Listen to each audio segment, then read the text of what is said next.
આપણે ધોરણ 6 ની અંદર પ્રકરણ 1 અને પ્રકરણ 2 શીખી ગયા. હવે આપણે એક પ્રકરણ ભૂમિતિનું પણ ભણવું પડશે, એટલે આપણે ત્રીજું પ્રકરણ લેતા નથી, પણ ચોથું પ્રકરણ લઈએ છીએ, પ્રકરણ 4 ભૂમિતિના પાયાનો ખ્યાલો, જેની અંદર આપણે શું શું ભણીશું? બિંદુ, રેખાખંડ, રેખા, સમાંતર રેખા, છેદતી રેખા, કિરણ, આ બધાનો આપણે અભ્યાસ કરીશું. તો સૌથી પહેલા બિંદુ. બિંદુ એટલે એક નાનું ટપકું જેની કોઈ જ વ્યાખ્યા નથી. બિંદુ અવ્યાખ્યાયિત પદ છે.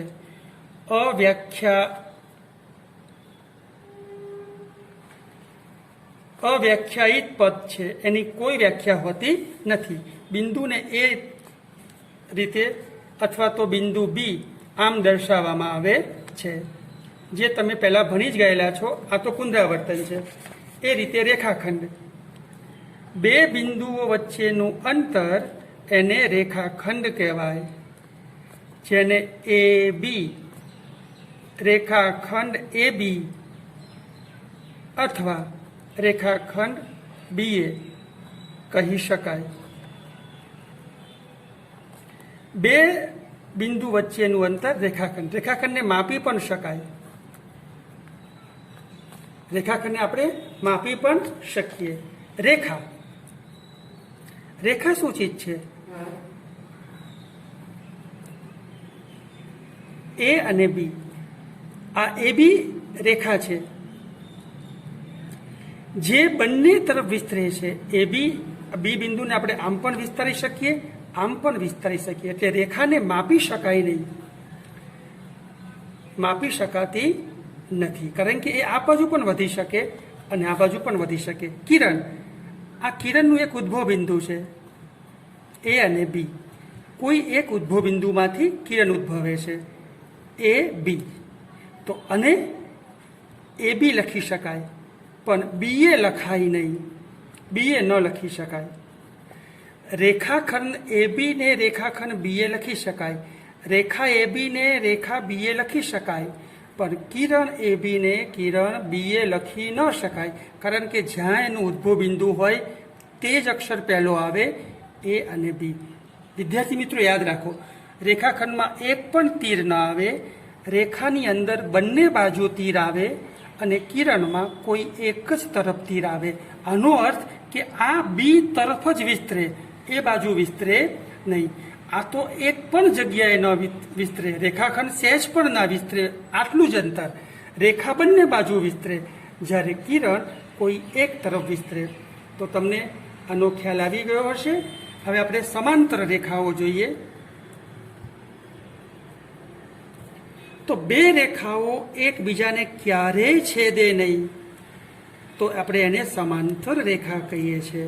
એના ઉદાહરણમાં બે રેલવેના પાટા, બે બ્લેકબોર્ડ અથવા તો આધાર અને આધાર એ ક્યારેય છેદતી નથી, એટલે સમાંતર રેખાઓ છે. તો આટલું તમને ખ્યાલ આવ્યા પછી આપણે સ્વાધ્યાય 4.1 ગણીશું. બંધ કરી દો. આકૃતિનો ઉપયોગ કરીને લખો. 5 બિંદુઓ. જો વિદ્યાર્થી મિત્રો, અહીંયા 5 બિંદુઓ. તો કયા કયા છે? ડી, ઈ, ઓ, સી અને બી. તો કયા કયા 5 બિંદુઓ થાય? 5 બિંદુઓ. તો ડી પછી અલ્પવિરામ કરવાનો, ઈ અલ્પવિરામ, ઓ, સી અને બી. આ 5 બિંદુઓ થઈ ગયા. રેખા. રેખા માંગી છે. રેખા. તો કઈ રેખા છે? D B. રેખા ડીબી. તમે અહીંયા જોઈ શકો છો, આ રેખા છે ડીબી. બરાબર છે. એ જ પ્રમાણે ડીઈ પણ લખી શકાય, ડીઓ પણ લખી શકાય, ઘણા બધા નામ લખી શકાય એના. ડીઈ પણ લખી શકાય, ડીઓ પણ લખી શકાય. ઓકે. 4 કિરણો. 4 કિરણો. હવે એમાં ખાસ ધ્યાન રાખજો, અહીંથી સ્ટાર્ટ કર્યું તો કિરણ ડીઈ, પછી અહીંથી સ્ટાર્ટ કર્યું કિરણ ડીઓ, અહીંથી સ્ટાર્ટ કર્યું કિરણ ડીબી, અને અહીંથી સ્ટાર્ટ કરીએ તો ઓસી. ઓસી. તો 4 કિરણો થઈ ગયા. 5 રેખાખંડ,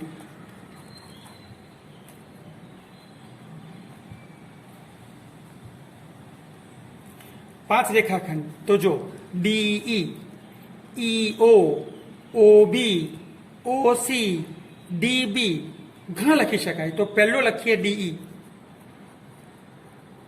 પછી DO પણ લખી શકાય, પછી DB પણ લખી શકાય, પછી EO પણ લખી શકાય અને OB પણ લખી શકાય.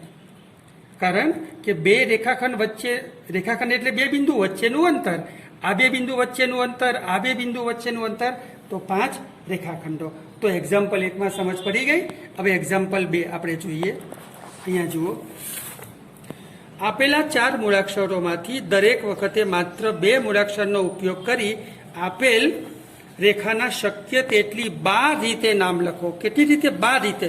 અહીંયા 4 જ નામ આપ્યા છે અને આપણે 12 નામ લખવાના છે. જોઈએ બેટા, A, B, C અને D. તો હું તમને સમજાવું. જુઓ, પહેલામાં પહેલા AB એક નામ, બીજું નામ AC. હવે રેખા છે એટલે ઉપર આપણે તીર કરીશું બધામાં. AB, AC 2 થયા. પછી AD. હવે BC, BD 5 થયા. BC અને BD. અને છઠ્ઠું CD. ફરી એક વખત AB, AC અને AD 3 થયા.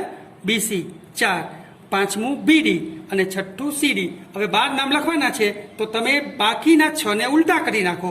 AB છે BA કરી નાખો, AC છે CA કરી નાખો, તો AD છે DA કરી નાખો. ઓકે, તો બાકીના 6 નામ તમે આને ઉલટાઈને લખી શકો. 7મું નામ આવી રીતે ઉલટાવી નાખવાનું BA, 8મું ઉલટાવી નાખવાનું CA. ઓકે, તો 12 નામ થશે કે નહીં થાય? એક્ઝામ્પલ 3, આકૃતિનો ઉપયોગ કરીને લખો.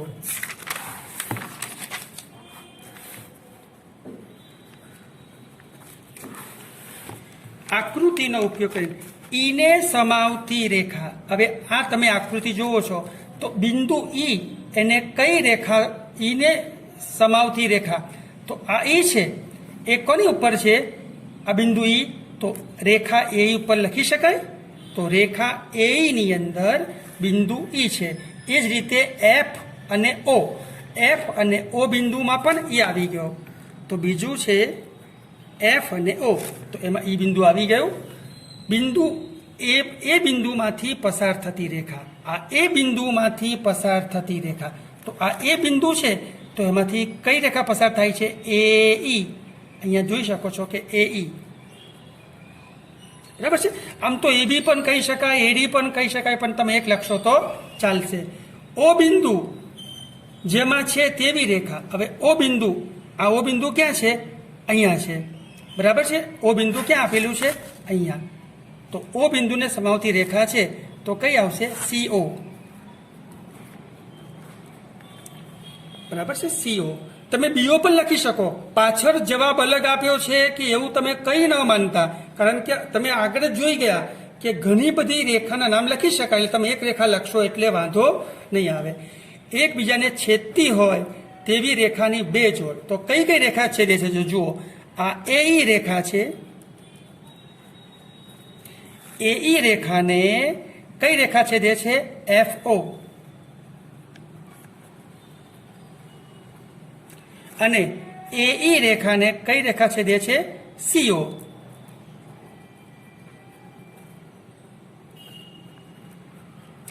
આ O બિંદુને તમે અહીં પણ ગણી લેજો અને અહીં પણ ગણી લેજો, એટલે તમને ભૂલ પડશે નહીં. ઓકે, એક્ઝામ્પલ 4, કેટલી રેખા પસાર થાય? એક બિંદુમાંથી કેટલી રેખા પસાર થાય? જો વિદ્યાર્થી મિત્રો, આ એક બિંદુ છે. આ એક બિંદુમાંથી અસંખ્ય રેખા પસાર થાય. જો આ એક રેખા પસાર થઈ AB, આ બીજી પસાર કરી મેં CD, આ ત્રીજી પસાર કરી, હવે અસંખ્ય રેખા પસાર થાય તો એક બિંદુમાંથી અસંખ્ય રેખા પસાર થાય.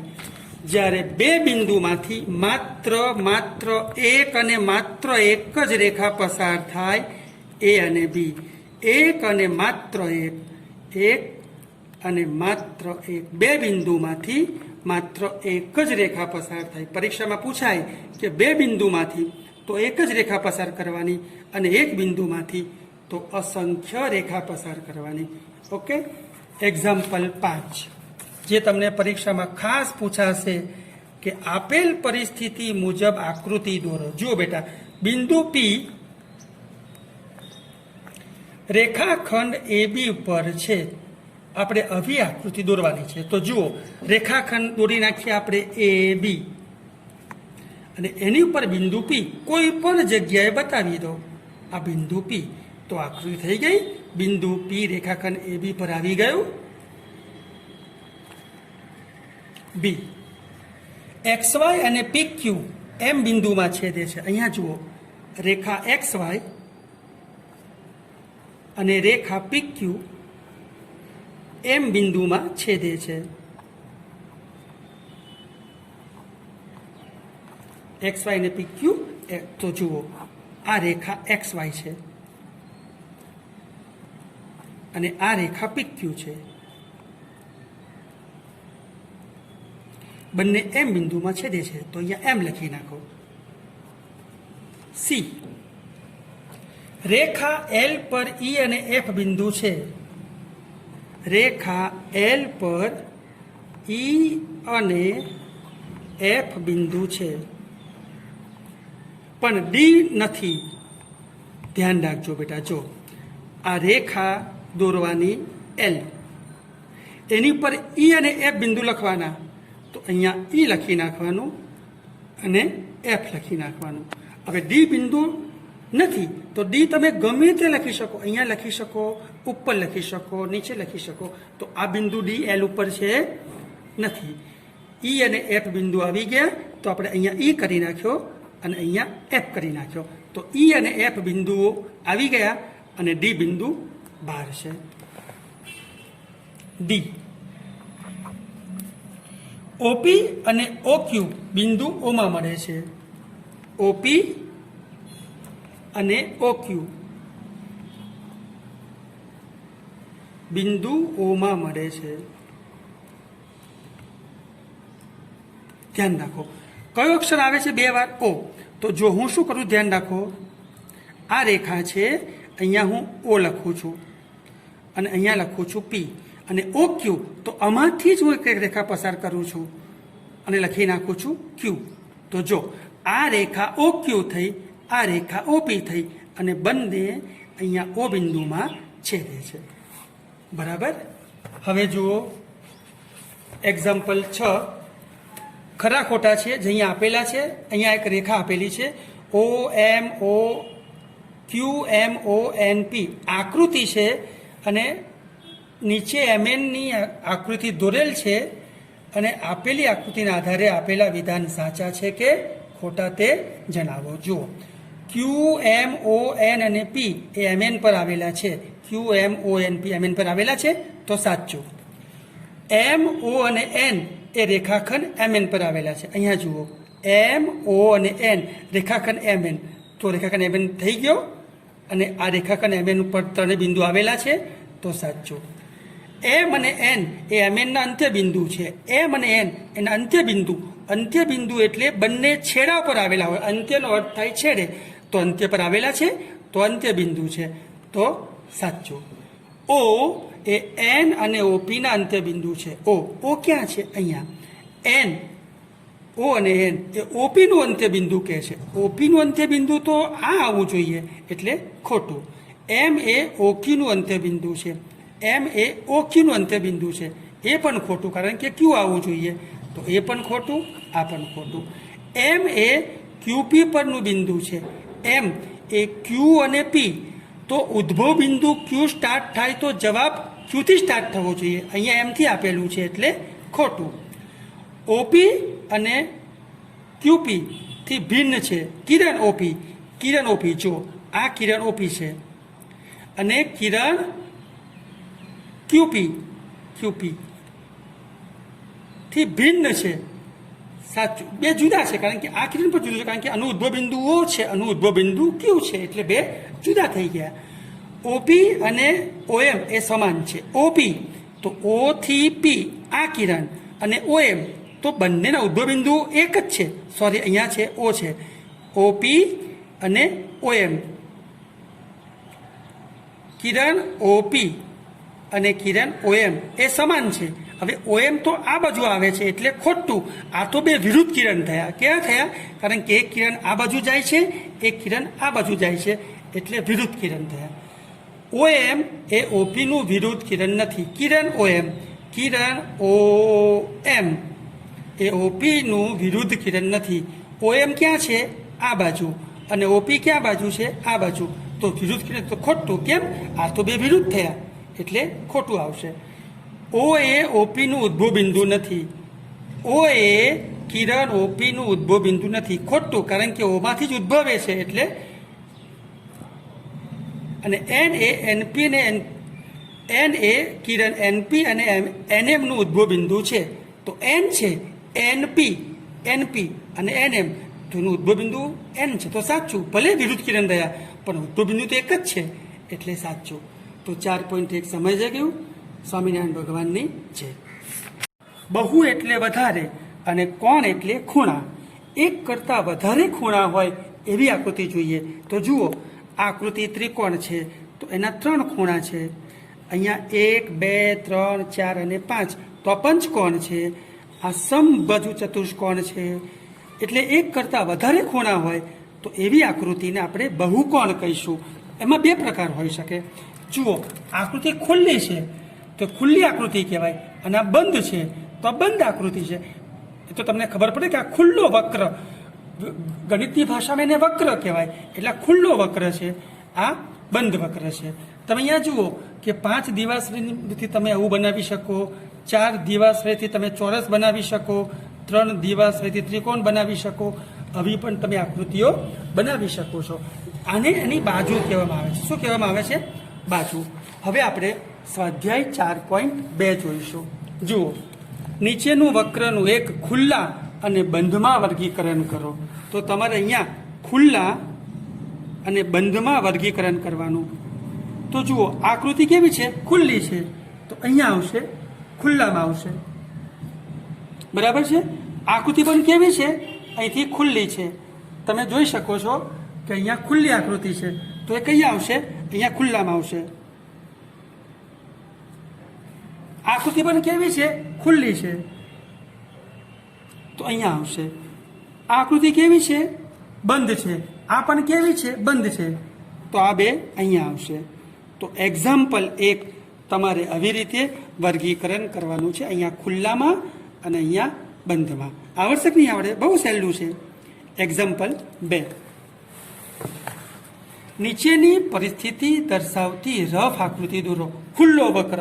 હવે તમે ખુલ્લો વક્ર એટલે આવી આકૃતિ દોરી શકો ને દોરી શકો? તમને જેવી દોરી હોય દોરી શકો. આ ખુલ્લો વક્ર થયો. બંધ વક્ર એમાં તમે ચોરસ, ત્રિકોણ, તમને જે દોરવી હોય એ તમે દોરી શકો. બરાબર છે? લંબચોરસ પણ દોરી શકો, કારણ કે બંધ આકૃતિ છે એટલે બંધ વક્ર. નીચે આપેલી આકૃતિ પરથી પ્રશ્નોના જવાબ આપો. બરાબર છે? એક્ઝામ્પલ 3, કોઈ પણ બહુકોણ દોરી તેનો અંદરનો ભાગ છાયાંકિત કરો. એક્ઝામ્પલ 3, કોઈ પણ બહુકોણ લ્યો, આપણે ચોરસ દોરી નાખ્યો ને અંદરનો ભાગ છાયાંકિત કરી નાખો. તો લો, મેં છાયાંકિત કરી નાખ્યો. બરાબર છે? એક્ઝામ્પલ 4, નીચે આપેલી આકૃતિ પરથી પ્રશ્નોના જવાબ આપો. આ આકૃતિ આપેલી છે. શું તે વક્ર છે? શું તે બંધ છે? બોલો, તમને બંધ દેખાય છે કે નથી દેખાતી? અને વક્ર છે કે નહીં? તો આ બંધ છે. ઓકે.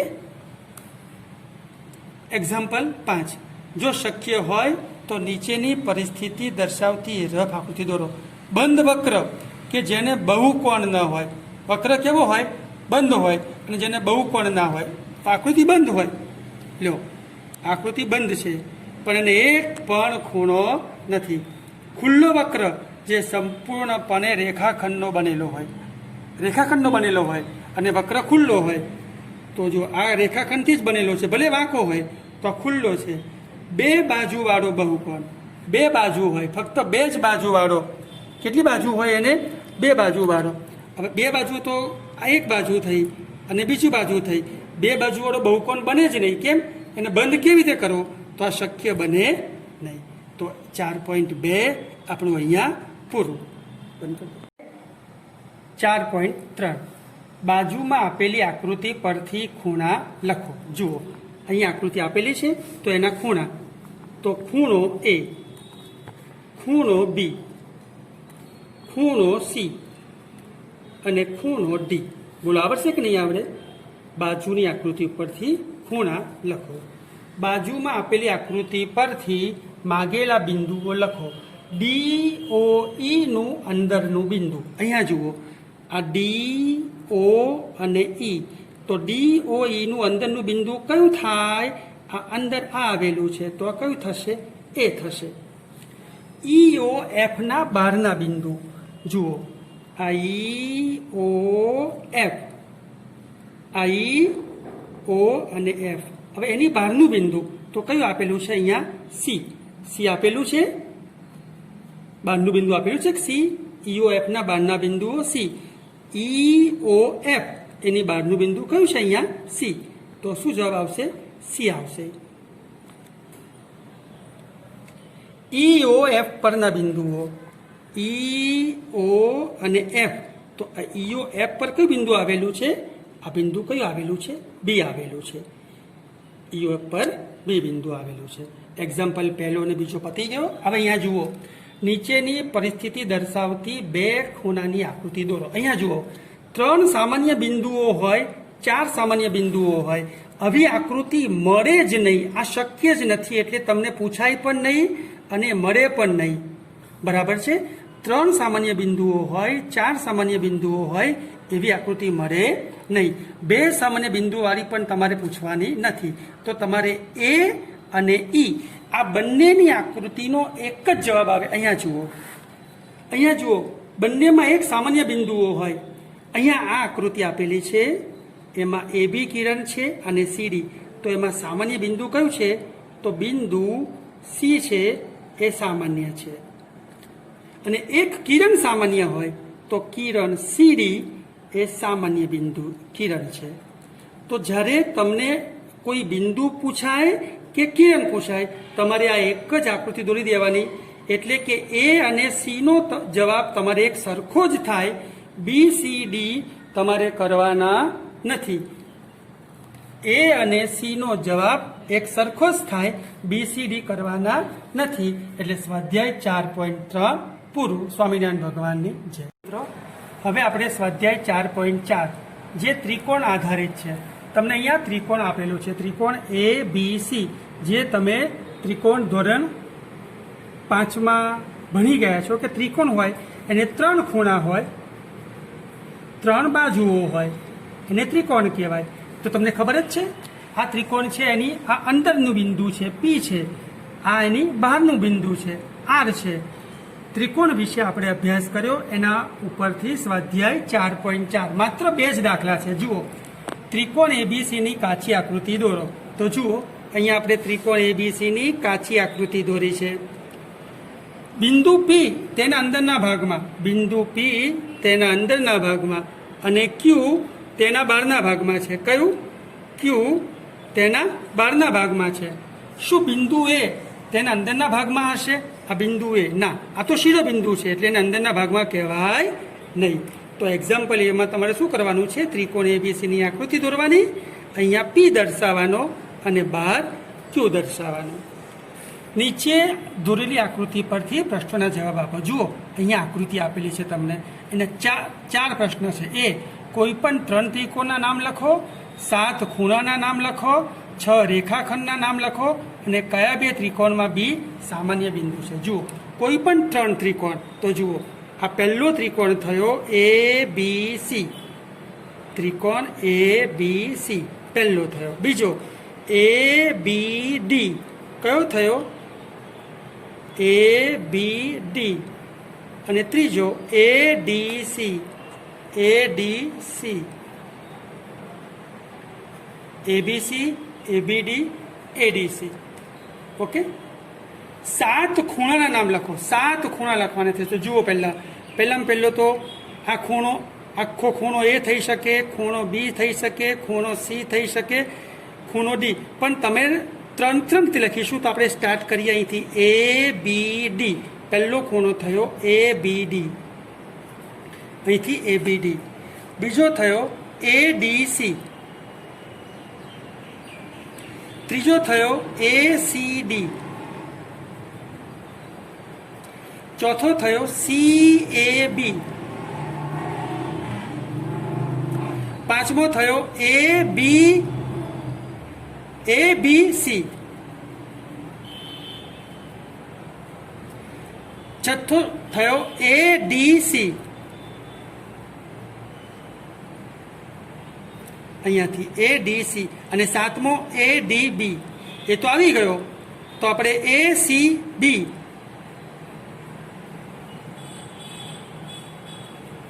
1 2 3 4 5 6 7, 7 ખૂણાના નામ. 6 રેખાખંડના નામ લખો. જો 6 રેખાખંડ. તો પહેલામાં પેલો રેખાખંડ AB, બીજો AC, ત્રીજો CD, ચોથો DB, પાંચમો BC આખો, છઠ્ઠો AD, અને સાતમો BD. કયા બે ત્રિકોણમાં બી સામાન્ય બિંદુ છે? તો જુઓ, આ કયા બે ત્રિકોણમાં બી સામાન્ય બિંદુ છે? ત્રિકોણમાં ગયા છે. તો અહીંયા ત્રિકોણ છે ABD અને ABC. એટલે ABD અને SBD અને ABC, એમાં બી બિંદુ સામાન્ય છે. તો તમારું સ્વાધ્યાય 4.4 પૂર્ણ થઈ ગયું. હવે આપણે ચતુષ્કોણ વિશે ભણીશું. આ ચતુષ્કોણ છે. જુઓ, ચતુષ્કોણમાં 4 ખૂણા હોય, ABCD. તો ખૂણો A, ખૂણો B, ખૂણો C અને D. ચતુષ્કોણમાં 4 ખૂણાઓ હોય અને એની 4 બાજુઓ હોય, AB, BC, CD અને AD. આ એની સામસામેની બાજુ કહેવાય. આ એની સામસામેની બાજુ કહેવાય. આ એની પાસેની બાજુ કહેવાય. આ એના સામસામેના ખૂણા કહેવાય. આ એના સામસામેના ખૂણા કહેવાય. અને આ પાસેના ખૂણા કહેવાય. તો એ આપણે ભણવાનું છે સ્વાધ્યાય 4.5માં. ચતુષ્કોણની કાચી આકૃતિ દોરો, તેના વિકર્ણ દોરી તેના નામ આપો. વિકર્ણો એકબીજાના ચતુષ્કોણના અંદરના ભાગમાં હશે કે બહારના ભાગમાં? જુઓ, આ ચતુષ્કોણ છે સ્વાધ્યાય 4.5માં ABCD. હવે બે ખૂણા હોય, એના શિરોબિંદુને તમે જોડી દો એટલે એને કહેવાય વિકર્ણ. ચતુષ્કોણમાં 2 વિકર્ણ હોય. તો આ કયો વિકર્ણ થયો? AC. અને આ કયો વિકર્ણ થયો? BD. વિકર્ણ અંદરના ભાગમાં હશે કે બહારના ભાગમાં? તો એ વિકર્ણ અંદરના ભાગમાં જ હોય, કોઈ દિવસ બહાર હોય નહીં. એક્ઝામ્પલ બીજો, છેલ્લો દાખલો.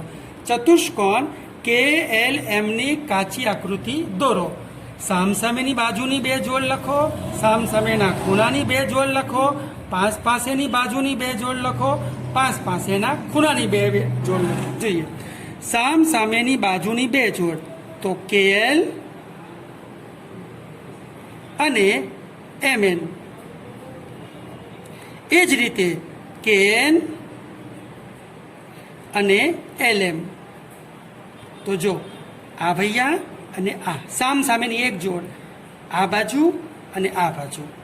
સામસામેના ખૂણાની 2 જોડ, K અને M. ખૂણો K અને ખૂણો M. N અને L. ખૂણો N અને L. પાસેના બાજુની 2 જોડ. આનો જવાબ હું અહીંયા લખું છું, આનો જવાબ અહીં લખું છું, કારણ કે તમને દેખાશે નહીં. પાસેના બાજુની 2 જોડ. તો KL અને LM. આ એક જોડ, LM અને MN. આમ તો 4 મળે, MN અને NK પણ મળે, NK અને KL પણ મળે, 4 જોડ મળે. 5 પાસેના ખૂણાની 2 જોડ, તો ખૂણો K અને L.